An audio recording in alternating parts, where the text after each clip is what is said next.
Fala aí, galera, meu nome é Roel e estão mandando muitas mensagens para nossas redes sociais, no Facebook e etc, nos nossos vídeos, de qual é a sugestão que eu mando, truque solto ou apertado. Galera, isso daí é questão de opinião de vocês e eu acho que para iniciantes eu recomendo o truque apertado, que é só você pressionar bem o freio e girar seu corpo, assim.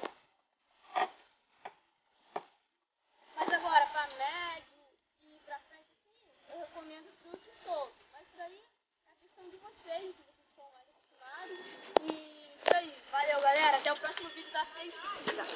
E hoje eu vou estar falando aqui, a gente está falando sobre truque solto, rodinha apertada também, ou solta. Pra mim, a rodinha apertada tem que ser mais ou menos assim, ó. Mais ou menos assim, nem muito frouxa, nem muito apertada, para girar bem. E todo mundo tá perguntando, o Marcos Silva Delgado tava perguntando como que deixa o rolamento limpo. O rolamento limpo tem que, você não pode lavar com álcool, você tem que desinfetar com álcool ou passar um paninho úmido. E a lixa? A questão da lixa nem é tanto de molhar, só botar um paninho úmido, se estiver muito sujo, botar um paninho úmido e secar ela. E o Rogério da Silva estava perguntando se como se diz, a borrachinha come quando você está fazendo fifty. A borrachinha come muito, cara.